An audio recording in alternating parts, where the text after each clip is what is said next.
So we concluded my series of multiple brokerage personalities, and so I'm going to start a new series called My Five. It's going to be where I cover 5 things that are specifically important to me in that topic. We'll cover things from dividends, but today we're going to cover my 5 mistakes that I wish I knew as a new investor. So first one is starting earlier. I wish that I didn't wait until I was first salaried as a resident physician in 2012. At that point in time, I was earning a salary and I was making money on the regular. And so I started a Roth IRA with Fidelity and started investing. Prior to that, though, in medical school and in college, I worked as an undergraduate teaching assistant. I worked as a research assistant. I did mentoring in my med school, and so I was making hourly income. Granted, I did kind of feel guilty about the fact that my parents were helping to pay my college and med school education, so the money I did save, I kind of used towards like buying Christmas gifts, birthday gifts, things like that, or things that I just felt bad spending my parents' money on myself, like going out with friends. And so by and large, did I really miss out too much by not investing earlier? Probably not. But in this new day and age of no transaction fees, okay, minimum investments can be $1. I would strongly recommend any person just newly considering investing to just go with it. Don't wait till you have lots of money. Go ahead, take that small amount of money that you're making and invest it. Make those mistakes. Make those mistakes early and often now when it's just a very small amount of money. That way later on in life, if you start to get promotions, you start to make more money, you'll have a lot more experience under your belt. If you can manage $100 well, you'll better be able to manage $1,000 or $10,000 well. You don't want to make a $10,000 mistake, okay? And so that's why I would say start early and often, okay? To get through all 5 of these though, I'll periodically have to look at my list. And so number 2, not appreciating buy and hold. When I first started trading, I had zero experience. I was pre-med. I did not know anything about the stock market. I literally just jumped in and started buying stocks. I'd see it go up. And my dad told me that usually his guardrails are about 15%, plus minus 15%. If it was plus 15, he would say maybe you should consider locking it in and take those profits.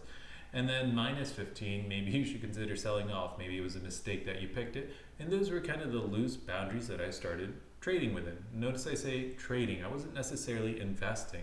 I didn't have a large value for just buying and holding quality either companies or index funds.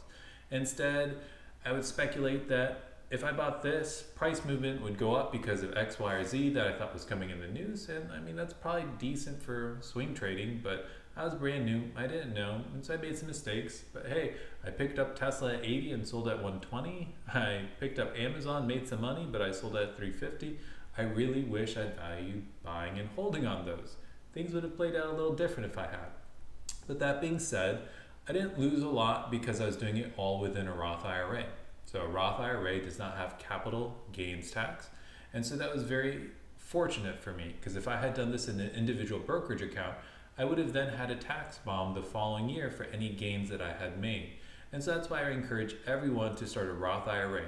If your only account is an individual brokerage account and you're earning income, you should really be putting that money into a Roth IRA to learn about investing. Capital gains tax can erode your money so that less money can be reinvested to grow and snowball. And that's why I think buy and hold, by and large, is a very important concept you should learn early and stick with it. It's not to say you can't do speculative trading. 90% of my portfolio is buying and holding. 10% of my portfolio is going to be speculative. And that's where I have fun. That's where I kind of try new things like space or cannabis or something else. But by and large, make the bulk of your portfolio safe. Just try to shoot for average returns, tracking the S&P 500, and it'll serve you well over the long term. So moving on to number 3. So number 3 was not averaging down. Averaging down specifically in index funds.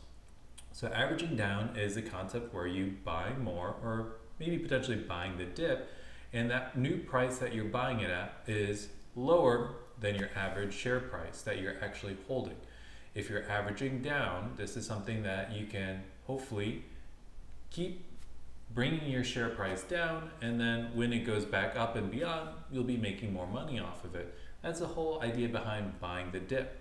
But buying the dip indiscriminately can be dangerous, especially with stocks. If you don't know what's causing the company to go down and you just keep buying the dip, you could be throwing money into a dumpster fire. You don't really want to do that. That's your hard-earned money. And so by and large, if you are a new investor, be careful with buying the dip.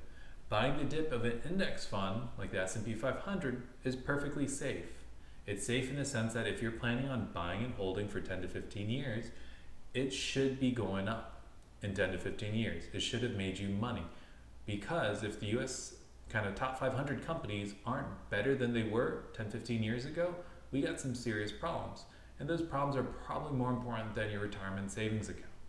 But for me, I personally like to average down and buy the dip on these index funds, and so that's what I do. It's called retracement addition. I will dollar cost average a set amount of money kind of on a bi-weekly basis with my paycheck, and then I will keep kind of cash on reserve for red days. So if I see the S&P 500 drop 1% or 2%, I might proportionally increase how much extra money I put into those index funds, and that's for me averaging down. The fourth is called averaging up. Some people call it paying your winners. This is what I'd probably do for stocks. If you have stocks that are consistently kind of moving up, making you money, these are companies you should be paying attention to. These are companies you should be doing more research, doing fundamental analysis on.